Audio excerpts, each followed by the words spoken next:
إن الحمد لله نحمده ونستعينه ونستغفره ونعوذ بالله من شرور أنفسنا ومن سيئات أعمالنا من يهده الله فلا مضل له ومن يضلله فلا هادي له وأشهد أن لا إله إلا الله وحده لا شريك له وأشهد أن محمدا عبده ورسوله يا أيها الذين آمنوا اتقوا الله حق تقاته ولا تموتن إلا وأنتم مسلمون يا أيها الناس اتقوا ربكم الذي خلقكم من نفس واحدة وخلق منها زوجها وبث منهما رجالا كثيرا ونساء واتقوا الله الذي تساءلون به والأرحام إن الله كان عليكم رقيبا يا أيها الذين آمنوا اتقوا الله وقولوا قولا سديدا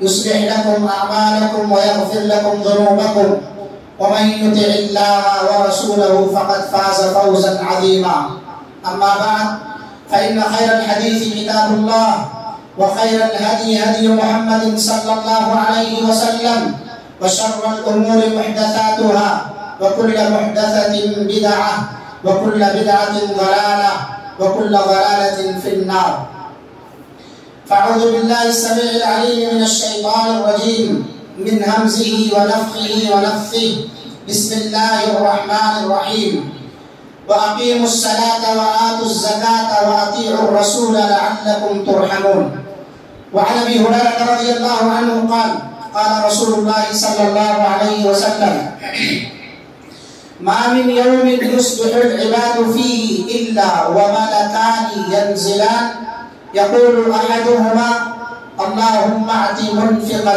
خلفا ويقول الآخر اللهم أعط ممسكا تلفا متفق علیہ۔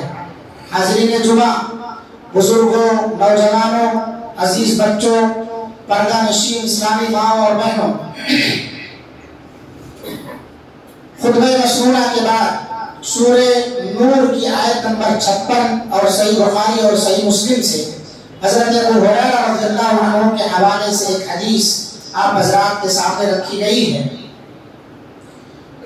اس آیت کریمہ اور حدیث مبارکہ کی روشنی میں آج کے خطبہ جمعہ میں جس عنوان پر مجھے بات کرنی ہے وہ ہے زکوٰۃ کے احکام اور مسائل۔ کیونکہ ہم میں سے اکثر لوگ ماہ رمضان کے منتظر ہوتے ہیں کہ رمضان کا مہینہ آئے تو ہم اپنے مال کی زکوٰۃ نکالیں گے۔ بہت سارے لوگ تو ایک نصاب رمضان کے مہینے کو ہی بنائے ہوئے ہیں کہ ان کا سال ماہ رمضان پر ہی آ کر کے پورا ہوتا ہے، اور کچھ لوگ اس سوچ میں رہتے ہیں کہ ماہ رمضان میں زکوٰۃ کا مال نکال کر غربا مساکین پر خرچ کرنے سے دیگر مہینوں کی بنسبت ثواب زیادہ حاصل ہوتا ہے۔ تو ایسے لوگ جو دوسری سوچ کے ہیں ان سب سے درخواست ہے، ان سب سے گزارش ہے بڑے ادب کے ساتھ کہ میرے بھائیوں، میری ماں اور بہنوں، یا وہ لوگ جن کا مال زکوٰۃ کے نصاب کو پہنچ گیا ہے، وہ زکوٰۃ نکالنے کے لائق بن گئے ہیں، وہ ماہ رمضان کا انتظار نہ کریں۔ جب آپ کے مال کا نصاب پورا ہو جاتا ہے، سال اس پر گزر جاتا ہے، تو اسی مہینے میں آپ فوراً نکال دیں، چاہے وہ رجب کا مہینہ ہو، چاہے وہ شوال کا مہینہ ہو، یا رمضان کے علاوہ دیگر مہینوں میں مکمل ہو رہا ہو۔ تو دوسری سوچ کے لوگوں کے لیے نصیحت ہے، یہ درخواست ہے، کیونکہ رمضان بھر انتظار کرنا گویا ان فقراء مساکین کا حق مار کر رکھنا ہے اپنے پاس، اس لیے اس سوچ کی اصلاح ہونی چاہیے۔ تو آئیے ہم زکوٰۃ کے سب سے پہلے لغوی معنی کیا ہوتے ہیں، اس کے اصطلاحی معنی کیا ہوتے ہیں، زکوٰۃ کی اسلام کے اندر اہمیت کیا ہے، اسی طرح سے زکوٰۃ نکالنے کے فوائد کیا ہیں، جو لوگ زکوٰۃ نہیں نکالتے ہیں ان کے نقصانات کیا ہیں، قرآن اور حدیث کی روشنی میں دیکھتے ہیں۔ اللہ رب العالمین نے اپنی کتاب کے اندر اور نبی محترم صلی اللہ علیہ وسلم نے اپنی پیاری حدیثوں کے اندر کیا بیان فرمایا؟ معزز سامعین اور سامعات، زکوٰۃ کے لغوی معنی ہے بڑھوتری، نمو اور زیادتی کے، اضافہ ہونے کی، کسی بھی چیز کے اندر جو زیادتی ہوتی ہے اسے زکوٰۃ کہا جاتا ہے۔ اللہ رب العالمین نے قرآن مجید کے اندر ارشاد فرمایا قد افلح من تزکا، وہ شخص پاک ہو گیا، کامیاب ہو گیا وہ شخص جس نے اپنا زکوٰۃ نکالا، جس نے زکوٰۃ ادا کیا، وہ شخص کامیاب ہے۔ تو زکوٰۃ کے معنی پاکی کے ہیں، بڑھوتری کے ہیں، اضافے کے ہیں، ترقی کے ہیں۔ اور شرعی اصطلاح میں اگر دیکھا جائے تو مال کا ایک مخصوص حصہ مخصوص موقع پر مخصوص لوگوں کو دینا، یہ زکوٰۃ کہلاتا ہے۔ مال کا مخصوص حصہ کیا ہے؟ مخصوص لوگ کون ہے؟ مخصوص موقع کا ہے۔ یہ عام مال پر زکوٰۃ نہیں ہے، نارمل حالت میں آپ پر زکوٰۃ نہیں ہے۔ جب آپ کی حالت اسپیشل ہو گئی، آپ مخصوص ہو گئے، تب زکوٰۃ آپ ادا کریں گے۔ تو مال کا مخصوص حصہ مخصوص وقت میں مخصوص لوگوں کو دیا جائے، دینے والے لوگ بھی جن کو دیا جا رہا ہے وہ بھی خاص ہے، ایسے ویسوں کو نہیں دے دیں گے۔ اسے زکوٰۃ کیوں کہا جاتا ہے؟ زکوٰۃ کو زکوٰۃ اس لیے کہتے ہیں کہ اس سے دینے والے کا تزکیہ نفس ہوتا ہے، اس کا دل پاک ہو جاتا ہے کہ ہاں جانے انجانے میں ہم سے اگر کچھ کوتاہی ہوئی تھی تو زکوٰۃ کا مال نکال دینے سے اس کے دل کو تسلی ہوتی ہے کہ اب ہمارے پاس کوئی ایسا مال نہیں بچا ہے جس میں کچھ شک شبہ ہو۔ تو زکوٰۃ مال کی صفائی کا گویا ذریعہ ہے، اس لیے اس کو زکوٰۃ کہا جاتا ہے۔ زکوٰۃ کے لفظ کے لیے قرآن مجید کے اندر صدقہ کا لفظ بھی آیا ہے۔ اللہ رب العالمین نے قرآن مجید کے اندر ارشاد فرمایا خذ من اموالہم صدقۃ تطہرہم وتزکیہم بہا، ان کے مالوں میں سے صدقہ لو۔ تو صدقہ سے مراد یہاں صدقات واجبہ ہے، یعنی زکوٰۃ ہے۔ ان کے مالوں میں سے کون ہے یہ لوگ جن کے مالوں میں سے لیا جائے گا؟ وہی مخصوص لوگ ہیں جن کا مال نصاب کو پہنچ گیا ہے، وہی مخصوص لوگ ہیں جو زکوٰۃ دینے کے لائق بن گئے ہیں، وہی مخصوص لوگ ہیں جنہیں ہم معاشرے میں امراء اور مالدار کہتے ہیں، جنہیں سیٹ صاحب ہم کہتے ہیں، وہی مخصوص لوگ ہیں۔ خذ من اموالہم صدقۃ، بطور صدقہ بطور زکوٰۃ کے لے لو، تطہرہم وتزکیہم بہا، لے کر کے ان کے مال کو پاک کرو، ان کا تزکیہ کر دو۔ تو یہ زکوٰۃ کے لیے قرآن مجید کے اندر صدقہ کا لفظ بھی آیا ہے۔ زکوٰۃ سن 2 ہجری میں فرض ہوئی۔ اللہ کے رسول صلی اللہ علیہ وسلم جب مکہ سے ہجرت کر کے مدینہ آئے تو آپ صلی اللہ علیہ وسلم پر زکوٰۃ کی فرضیت نازل ہوئی اور آپ صلی اللہ علیہ وسلم نے اس کے احکام اور مسائل بھی بیان فرمائے۔ زکوٰۃ اسلام کا تیسرا رکن ہے، جیسا کہ حدیث عبداللہ ابن عمر رضی اللہ عنہ ہے، بنی الاسلام علی خمس، شہادت اللہ الہ الا اللہ وان محمد رسول اللہ وإقام الصلاة وإيتاء الزکاة۔ اسلام کی بنیاد 5 چیزوں پر ہے۔ پہلی چیز شہادتین کا اقرار کرنا ہے، توحید اور رسالت کی گواہی دینا ہے، اور دوسری چیز ہے نماز کا قائم کرنا، تیسری چیز ہے مال کا زکوٰۃ ادا کرنا، وإيتاء الزکاة وصوم رمضان وحج البیت، اور چوتھا رکن ہے ماہ رمضان کے روزے رکھنا، پانچواں رکن ہے اسلام کا اللہ تعالیٰ کے گھر کا حج کرنا۔ اگر آپ مستطیع ہو گئے ہیں، آپ پر حج فرض ہو گیا ہے تو زکوٰۃ کی اہمیت کے سلسلے میں بہت ساری آیتیں ہیں، بہت ساری حدیثیں ہیں، چند باتوں پر میں اختصار کرتا ہوں۔ سب سے پہلی چیز تو یہی ہے کہ اسلام کے ستونوں میں سے ایک اہم ستون ہے اور یہ تیسرا کھمبا اسلام کا۔ اسلام کی بنیاد 5 چیزوں پر ہے، ان میں سے ایک ستون، ایک پلر زکوٰۃ۔ لہذا جس طرح سے نماز کے چھوڑنے والے کو معاشرے میں طرح سے زکوٰۃ کے نصاب کا کوئی پہنچا ہوا مال ہے اگر کسی کے پاس، وہ زکوٰۃ نہیں دیتا ہے، آناکانی کرتا ہے، ٹال مٹول کرتا ہے، عملی طور پر یا زبانی طور پر انکار کو ظاہر کر رہا ہے، تو ایسے آدمی سے جہاد کیا جائے گا۔ حضرت ابوبکر صدیق رضی اللہ عنہ نے ایسے ہی لوگوں کے سلسلے میں کہا تھا کہ اگر وہ اللہ کے رسول صلی اللہ علیہ وسلم کے دور میں زکوٰۃ میں ایک رسی بھی دیتے تھے جانور باندھنے کے لیے، اسے بھی روک رکھا ہے، تو میں ان لوگوں سے جہاد کروں گا جنہیں مرتدین زکوٰۃ کہا جاتا، وہ لوگ زکوٰۃ سے پھر رہے تھے۔ تو زکوٰۃ اگر ہم پر نکالنا واجب ہو گئی ہے، ہم آناکانی کر رہے ہیں، ٹال مٹول کر رہے ہیں، تو پھر ہم سے جہاد کرنا، جنگ کرنا واجب ہو جائے گا، کیونکہ ہم زکوٰۃ کے منکر شمار کیے جا رہے ہیں، زکوٰۃ سے ہم پھر رہے ہیں، ارتداد کے ہم زمرے میں شامل ہو رہے ہیں، مرتدین کے زمرے میں ہم جا رہے ہیں۔ اس لیے اسے معمولی نہ سمجھیں کہ جب آپ زکوٰۃ کے ادائیگی کے مستحق ہو گئے ہیں اور اس میں ٹال مٹول کر رہے ہیں تو پھر آپ اپنے آپ کو معمولی نہ سمجھیں کہ ہم چھوٹا گناہ کر رہے ہیں، بہت بڑا گناہ ہے، اسلام کے ایک پلر کو ڈھانے کا آپ ذریعہ بن رہے ہیں۔ یہ اللہ کی رحمت حاصل کرنے کا ایک بہترین ذریعہ ہے۔ اللہ تعالیٰ نے قرآن مجید کے اندر ارشاد فرمایا وَرَحْمَتِي وَسِعَتْ كُلَّ شَيْءٍ فَسَأَكْتُبُهَا لِلَّذِينَ يَتَّقُونَ وَيُؤْتُونَ الزَّكَاةَ، میری رحمت تمام چیزوں کو گھیرے ہوئے ہے، وسیع ہے، كُلَّ شَيْءٍ فَسَأَكْتُبُهَا، لیکن میں اسے فرض قرار دیتا ہوں کس کے اوپر؟ لِلَّذِينَ يَتَّقُونَ، جو لوگ تقوی کی زندگی اختیار کرتے ہیں، وَيُؤْتُونَ الزَّكَاةَ، اور جو لوگ زکوٰۃ ادا کرنے والے ہیں۔ تو اللہ رب العالمین متقیوں پر اپنا خصوصی رحم نازل فرماتا، اپنی رحمت نازل فرماتا ہے۔ زکوٰۃ دینے والوں پر اللہ رب العالمین اپنا خصوصی کرم اور عنایت فرماتا ہے۔ اسی طرح سے زکوٰۃ یہ دینی بھائی چارے کی شروط میں سے، زکوٰۃ ادا کرنے سے ہمارے اندر بھائی چارگی پیدا ہوتی ہے، محبت اور الفت پیدا ہوتی ہے۔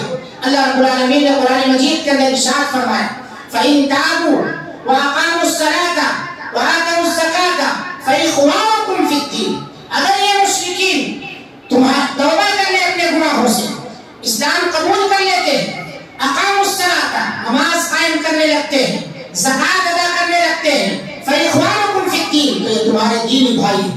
اور دوسری جگہ اللہ تعالیٰ نے فرمایا سورہ توبہ کے اندر ہی فَخَلُّوا سَبِيلَهُمْ، ان کا راستہ چھوڑ دو، ان کے راستے میں روڑے مت بنو، ان سے جہاد مت کرو، یہ تمہارے بھائی ہو گئے اور بھائی سے پھر جہاد نہیں ہوگا، یعنی یہ ایمانی رشتے کے اعتبار سے تمہارے بھائی ہوئے ہیں۔ تو زکوٰۃ دینے والا مسلمان ہے اور مسلمانوں کا بھائی ہے، ہمدرد ہے زکوٰۃ دینے والا۔ اسی طرح سے زکوٰۃ کی ادائیگی سے مسلم معاشرے میں ایک طرح کی محبت اور الفت پیدا ہوتی ہے، ہمارے اندر سے نفرت ختم ہوتی ہے، کیونکہ جب ہم زکوٰۃ کا مال غربا مساکین میں یا ان کے مستحقین کے اندر خرچ کریں گے تو ہمارے تعلق سے ان کے اندر جو بدگمانیاں ہیں، ہمارے تعلق سے ان کے دلوں میں جو نفرتیں ہیں، وہ نفرتیں ختم ہو جاتی ہیں اور وہ نفرت محبت میں تبدیل ہو جاتی ہے۔ اللہ رب العالمین خود بیان فرماتا ہے والمؤمنون والمؤمنات بعضهم اولیاء بعض، مومن مرد اور مومنہ عورتیں آپس میں ایک دوسرے کے دوست ہیں۔ کیا کر کے دوست بنتے ہیں؟ یأمرون بالمعروف وینہون عن المنکر، یہ لوگ بھلائی کا حکم دیتے ہیں اور برائی سے روکتے ہیں۔ مردوں کو کہیں برائی نظر آتی ہے سماج میں تو وہ اصلاح کرتے ہیں، عورتوں کو کہیں عورتوں کی سماج اور معاشرے میں برائی نظر آتی ہے تو عورتیں اپنے طور پر اصلاح کرتی ہیں۔ یأمرون بالمعروف وینہون عن المنکر وَيُقِيمُونَ الصَّلَاةَ، یہ سب نماز کو قائم کرنے والے ہیں، وَيُؤْتُونَ الزَّكَاةَ، اور زکوٰۃ ادا کرنے والے ہیں۔ تو نماز کا قائم کرنا، زکوٰۃ ادا کرنا، بھلائی کا حکم دینا، برائی سے روکنا، یہ ہمارے اندر آپس میں الفت اور محبت کو پیدا کرنے والا۔ اسی طرح سے ہمارے دلوں سے نفرت کو نکالنے والا بھی ہے، اس سے ہمارے اندر ایثار، ہمدردی، غمگساری اور ایک دوسرے سے الفت اور محبت پیدا ہوتی ہے۔ زکوٰۃ دینے والا جنتی ہے۔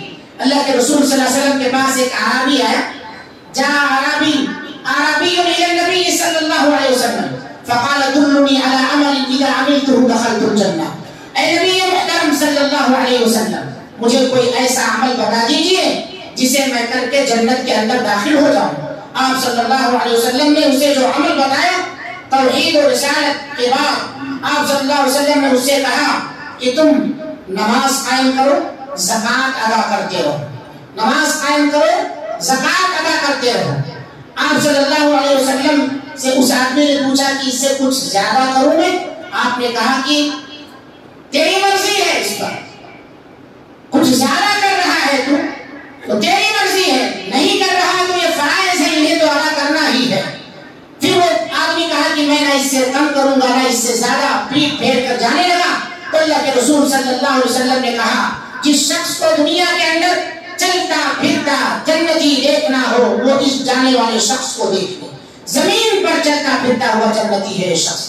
پتہ یہ چلا کہ ہم اگر فرائض کی ہی ادائیگی صحیح طور پر کر لے جائیں، ماہ رمضان کے روزے رکھے، زکوٰۃ کی ادائیگی کرے، نماز کو اس کے حقوق کے ساتھ ادا کرے، تقاضوں کے ساتھ ادا کرتے رہے، اس میں کوئی کوتاہی نہ کرے، حج فرض ہو گئی ہے تو حج کو اس کے حقوق کے ساتھ ادا کر لے، انشاءاللہ العزیز ہماری توحید میں اگر خلل نہیں آیا تو اللہ رب العالمین ہمیں جنت الفردوس کا مستحق بنائے گا۔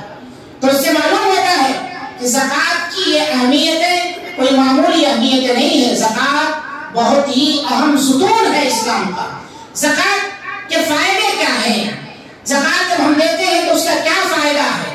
زکوٰۃ سب سے پہلے تو یہ مال کا شکریہ ہے، اللہ رب العالمین کا ہی دیا ہوا، اور ہر نعمت یہ نعمت ہے، ہر نعمت پر ہمیں شکر بجا لانا ہے۔ اللہ رب العالمین ارشاد فرماتا ہے ان شکرتم لازیدنکم، اگر تم میرا شکر بجا لاؤ گے تو میں تمہیں مزید نوازوں گا۔ گویا ہم یہ نہ دیکھیں کہ ہم جو 2.5% زکوٰۃ نکال رہے ہیں یہ مال ہمارا کم ہو رہا ہے۔ اکثر یہ سوچ بنتی ہے لوگوں کی کہ زکوٰۃ نکالنے سے ہمارا مال گھٹ رہا ہے، نہیں، دیکھنے میں تو آپ کو گھٹ رہا ہے، مگر اللہ رب العالمین نے کہا لازیدنکم، میں مزید تمہیں نوازوں گا۔ اور یہ جو مال تم نے نکال دیا ہے 2.5% کے حساب سے، 2.5% کے حساب سے آپ نے جو زکوٰۃ کا مال ادا کر دیا ہے، آپ بہت بڑے گناہ سے بچ گئے، بہت بڑے عذاب سے بچ گئے، معاشرے کی اصلاح کے ضامن بن چکے ہیں، آپ جنت کے مستحق بن رہے ہیں۔ آپ یہ مت سمجھیں کہ آپ کا مال کم ہو گیا، آپ کا مال پاک ہو گیا۔ اب آپ اللہ تعالیٰ سے پوچھے نہیں جائیں گے، لیکن اگر زکوٰۃ ادا نہیں کیے تو اس کی خرابیاں، اس کی تباہیاں، اس کی وعیدیں اور اس کی سزائیں جھیلنے کے لیے ہم تیار ہو جائیں۔ تو یہ مال کا شکریہ دیکھنے میں تو کم نظر آتا ہے، ہمارا مال گھٹا ہوا نظر آتا ہے، لیکن ظاہری طور پر ایسا نہیں ہے۔ ظاہری طور پر اللہ رب العالمین کیا کرتا ہے؟ مثل الذین ينفقون اموالهم في سبيل الله كمثل حبة انبتت 7 سنابل في كل سنبلة 100 حبة، جو اللہ کی راہ میں خرچ کرتا ہے، اللہ رب العالمین نے بیان فرمایا اس کی مثال ایسے ہے، ينفقون اموالهم في سبيل الله كمثل حبة، ایک دانہ اس نے مان لیجیے خرچ کیا ہے تو اللہ رب العالمین اس ایک دانے کے اندر مثل الذين ينفقون اموالهم في سبيل الله كمثل حبة انبتت 7 سنابل، 7 بالیاں نکالتا ہے اور ہر بالی کے اندر 100 دانے ہوتے ہیں، ہر بالی کے اندر 100 دانے ہوتے ہیں۔ آپ 1 روپیہ خرچ کیا ہوا 100 روپیہ بنا رہا، اسی کو اللہ رب العالمین نے بیان فرمایا وما آتيتم من زكاة تريدون وجه الله فأولئك هم المضعفون، جو زکات بھی تم اللہ کی رضا حاصل کرنے کے لیے دے رہے ہو تو اللہ رب العالمین اسے دوگنا تگنا بڑھاتا ہے، اس کا اضافہ ہی کرتا ہے۔ یمحق اللہ الربا ویربی الصدقات، اللہ سود کو مٹاتا ہے، صدقات کی اللہ تعالیٰ پرورش کرتا ہے، اس کو بڑھاتا ہے۔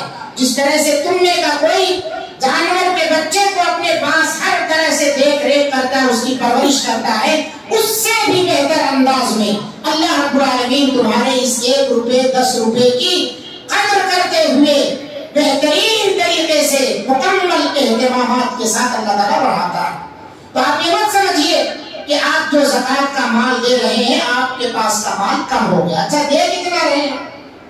من شیء، تھوڑا ہی سے تو دے رہے ہیں، زیادہ تو آپ کے پاس ہے۔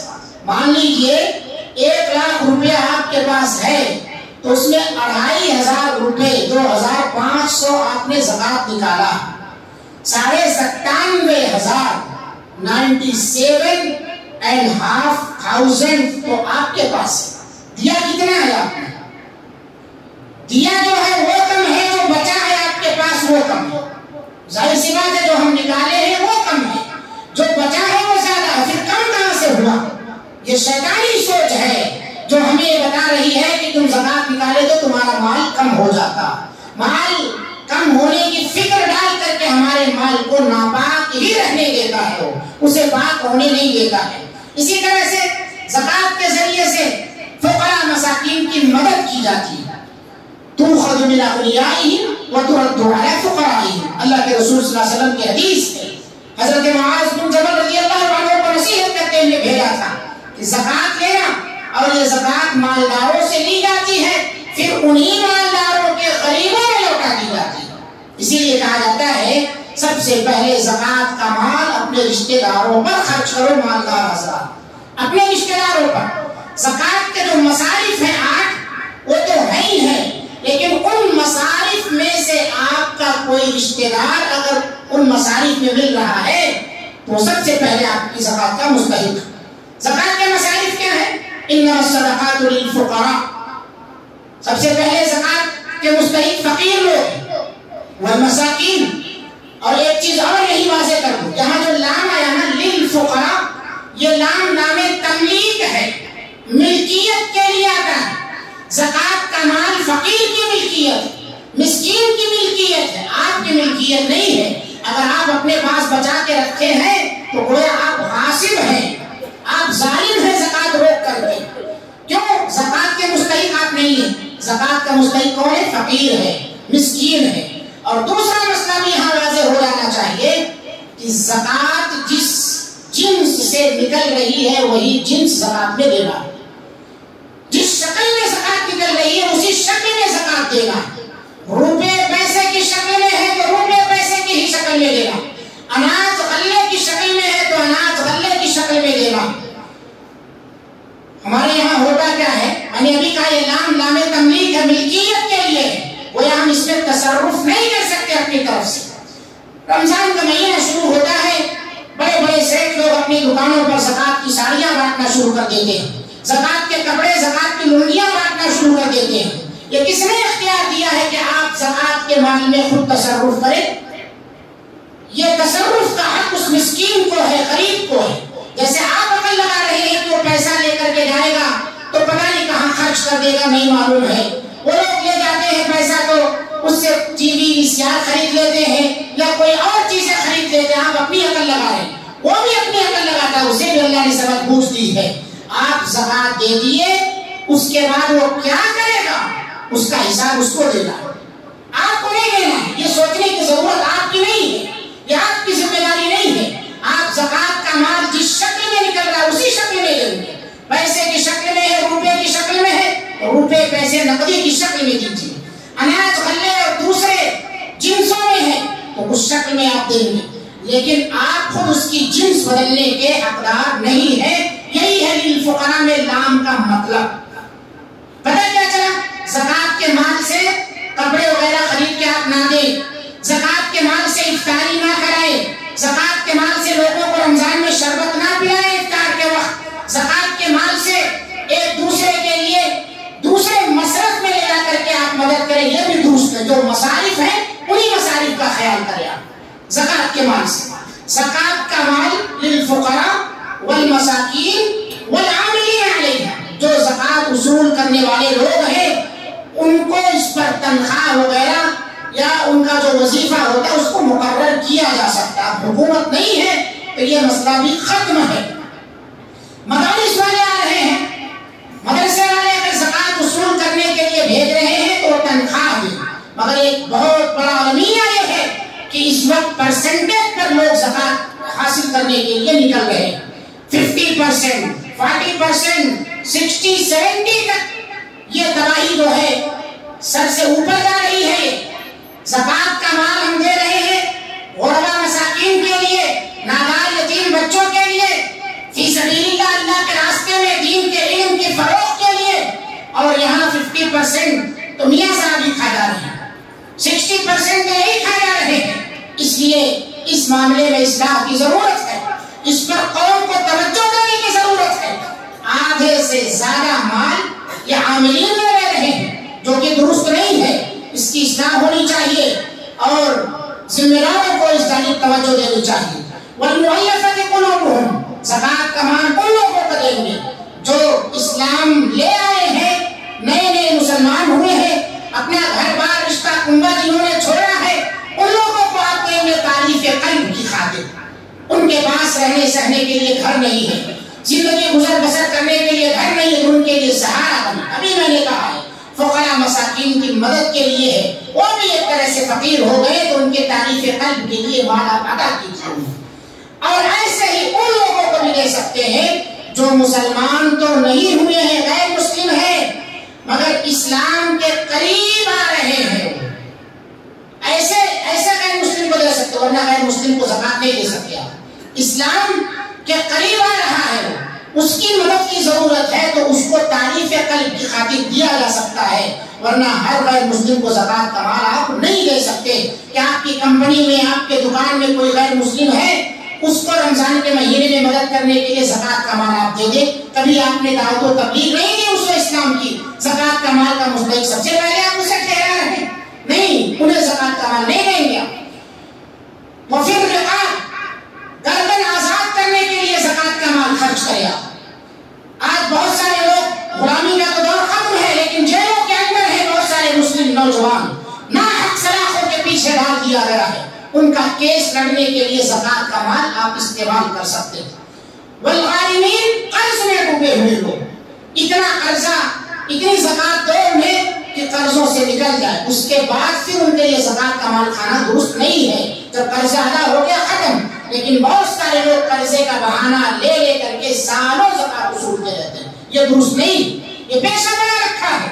قیامت کے دن ایسے لوگوں کے پیشانیوں پر بھکاری لکھا ہوا ہوگا، ایسے لوگ اللہ رب العالمین کے حضور جب آئیں گے تو بھیک مانگنے والے بن کر کے لوگ آئیں گے، ناحق جنہوں نے پیشہ بنا رکھا ہے، مستحق نہیں ہے پھر بھی وہ وصول رہے ہیں چندہ زکوٰۃ کا مال، مستحق ہے تو ٹھیک ہے، مستحق نہیں ہے تو چندہ وصول رہے ہیں اس طرح سے، تو یاد رکھیے قیامت کے دن ایسا آدمی ذلیل اور رسوا ہوگا۔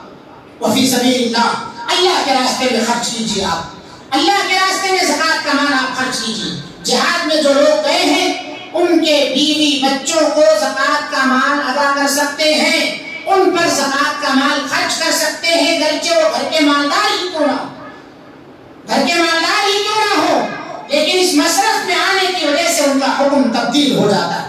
وہ اپنی سبیل مسافر بھی اسی میں آتا ہے، وہ گھر کا مالدار ہی کیوں نہ ہو، راستے میں چل رہا ہے، اس کا بٹوا مار لیا گیا یا اسی طرح سے اس کا ATM چوری ہو گیا، اس کے پاس روپے پیسے خرچ کے لیے نہیں ہے، سارے ذرائع مسدود ہو گئے ہیں، تو ایسے آدمی کو بھی گرچہ وہ امیر ہو وقت کا، زکوٰۃ کے مال سے مدد کی جا سکتی ہے۔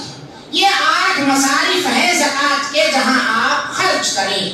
اسی فی سبیل اللہ میں بعض اہل علم نے مدرسوں کو بھی شامل کیا ہے، لہذا آپ اپنی زکوٰۃ کے ذریعے سے مدارس کی بھی مدد کر سکتے ہیں۔ مساجد پر زکوٰۃ کا مال خرچ نہیں کیا جا سکتا ہے، مساجد پر زکوٰۃ کے مال سے مساجد کی مدد نہیں کی جائے گی۔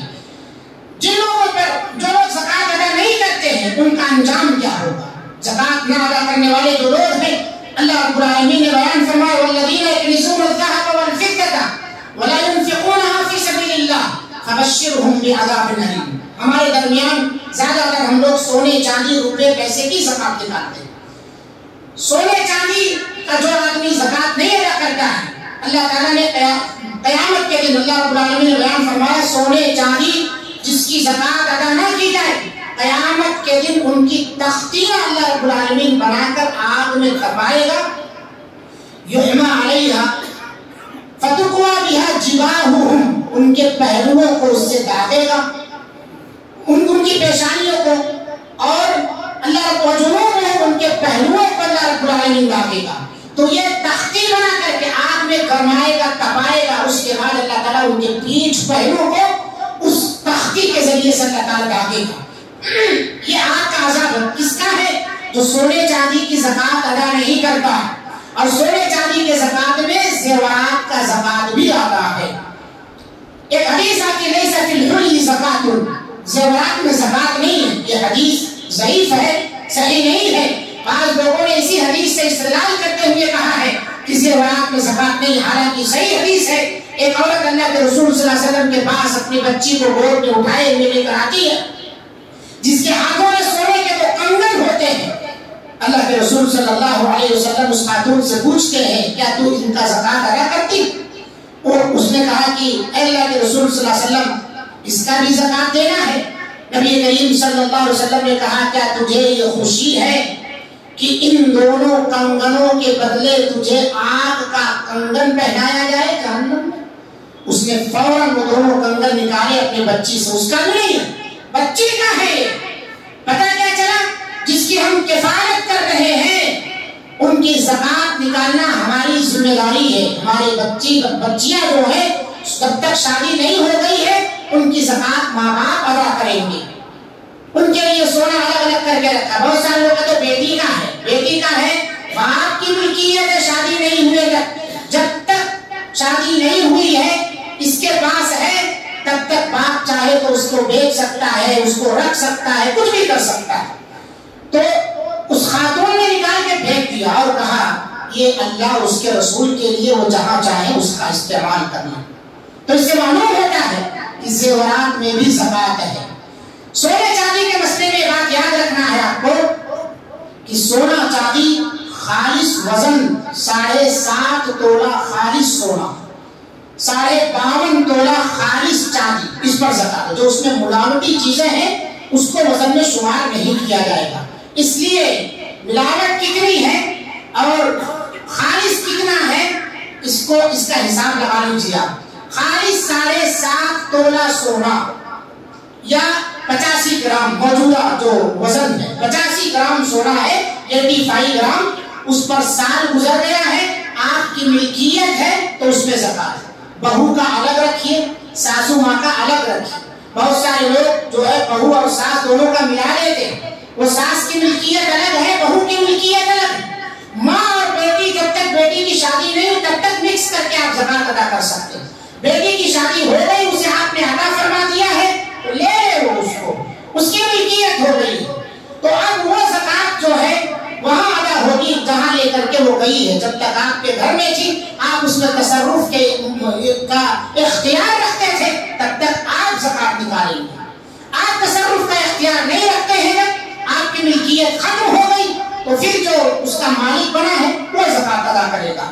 تو بہو کے زیور کے مالک جو ہے نہ ساس ہے نہ سسر ہے، مگر ہمارے معاشرے میں اسی پر قبضہ سب سے پہلے ساس سسر جماتے ہیں۔ تو یہ غلط تصور ہے، اس کو الگ الگ رکھیے۔ مال کے مسئلے میں بہت محتاط رہنا ہے، زکات کے متعلق سے بھی محتاط رہنا ہے، آگے میراث کے مسائل بھی آتے ہیں اس کے متعلق بھی ہمیں محتاط رہنا۔ تو خالص سونے میں 7.5 تولہ سونا، 52.5 تولہ چاندی، اس کے اندر زکات ہے۔ اسی طرح سے روپے پیسے کی زکات کیسے ادا کریں گے؟ جو زکات میں چاندی کا نصاب ہے 52.5 تولہ چاندی، 52.5 تولہ چاندی اگر آپ کے پاس ہے، اس کی موجودہ قیمت کیا ہے؟ اس قیمت کے حساب سے آپ کے پاس بچا ہوا پیسہ ہے، آپ کی ضروریات سے زائد ہے، اس پر سال گزر گیا ہے، اس میں زکات ہے، اس میں زکات ہے۔ تو آپ اس میں 2.5% کے حساب سے زکات ادا کریں۔ اسی طرح سے تجارتی سامان جو ہے، آپ تجارتی سامانوں کی موجودہ قیمت کے حساب سے ریٹ اور ویلو لگا لیں، اس کے بعد اس میں سے 2.5% کے حساب سے آپ زکات ادا کر دیں۔ آلات جو مشنری ہے، صنعتی آلات ہے، کمپنیوں میں جو مشینیں ڈالی جاتی ہیں اس پر زکات نہیں، اس سے جو فائدہ آپ نے سال بھر حاصل کیا ہے اس پر زکات ہے، اس پر زکات ہے۔ اسی طرح سے جو چیزیں جن سے ہم فائدہ حاصل کر رہے ہیں، گاڑیاں ہیں ہماری کرائے پر چل رہی ہیں، اس سے جو فائدہ آ رہا ہے اس پر زکات ہے۔ مکان ہے کرائے کا، اس سے ہم کرایہ حاصل کر رہے ہیں، اس پر زکات ہے۔ ذاتی جو ہمارے استعمال کی گاڑیاں ہیں اس پر زکات نہیں ہے۔ اسی طرح سے ذاتی مکان ہے ہمارا، اس پر زکات نہیں ہے۔ کرائے پر دیے ہوئے ہیں، اس مکان پر بلڈنگ کی ویلو پر زکات نہیں، اس سے جو پرافٹ آپ کما رہے ہیں، یہ بات یاد رکھیے، جس چیز سے آپ پرافٹ حاصل کر رہے ہیں اس پرافٹ پر زکات ہے۔ اس مشین پر زکات نہیں ہے جو پیسہ دے رہا ہے، اس گھر پر زکات نہیں ہے جو آپ کو فائدہ پہنچا رہا ہے۔ یہ ذہن میں واضح رہنا چاہیے اور صاف رہنا چاہیے، اس سلسلے میں مسئلہ ہے۔ اور ایسے ہی زکات کے سلسلے میں جو ہماری سیلریز وغیرہ آتی ہیں، سال بھر کی سیلریز ہیں، وہ اس پر سال کہتے گزرتا ہی نہیں، لیکن اس میں سے جو خرچہ بچ رہا ہے دھیرے دھیرے جا کر کے سال تک پہنچتا ہے وہ۔ تو اگر بچا ہوا ہے مال آپ کا آپ کی سیلریز میں سے، تو اس بچے ہوئے مال پر ہی آپ کو زکات ادا کرنا ہے۔ آپ کو جو خرچ کر لیے یا جتنی سیلری ہے اس میں نہیں جوڑنا ہے، بچت پر زکات دینا ہے۔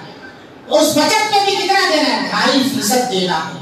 تو جو آدمی روپے پیسے کی زکات ادا نہیں کرتا ہے، قیامت کے روز یہ پیسے جو ہے گنجا سانپ بن کر کے آئیں گے اور گلے میں لپٹ جائے گا، گلے کا توق بن جائے گا اور کہے گا انا کنزکا، میں تمہارا مال ہوں، میں تمہارا صاحب خزانہ ہوں، میں جسے تم سینک کر رکھتے تھے، زکات ادا نہیں کرتے تھے۔ تو دنیا کے اندر ایک سانپ یا ایک چپکلی دیکھ کر کے ہم بھاگ لیتے ہیں، سانپ تو بہت دور کی بات ہے، آخرت کے سانپوں کا ڈسنا کیسے برداشت کر سکتے؟ اس لیے میرے بھائیوں، زکات کے متعلق ذرا برابر بھی غفلت اور سستی نہ برتیں۔ اسی طرح سے اس میں ایک مسئلہ یہ بھی ہے کہ ہم زکات کا مال غیر مسلموں کو نہ دیں، جن کی ہمارے ذمہ کفالت ہے ان کو ہم زکات کا مال نہیں دے سکتے۔ جیسے شوہر بیوی پر خرچ نہیں کر سکتا زکات کا مال، اپنے باپ پر اپنی اولاد پر زکات کا مال، وہ انہیں زکات کا مال نہیں دے سکتا، زکات نکل گئی تو ان کو نہیں دے گا۔ البتہ بھائی اپنے بھائی کو اپنی بہنوں کو زکات کا مال دے سکتا ہے، کیونکہ ان کا وہ کفیل نہیں ہے، ہاں بیوی اگر مالدار ہے، مالدار ہوگی کہاں سے؟ جب میکے سے وراثت ملے گی تبھی مالدار بنے گا، دوسرا کوئی ذریعہ نہیں ہے، یا پھر وہ تجارت میں آگے بڑھے۔ تو اگر وہ مالدار ہے تو اپنے غریب شوہر کی کیوں زکات کے ذریعے سے مدد کر سکتی ہے۔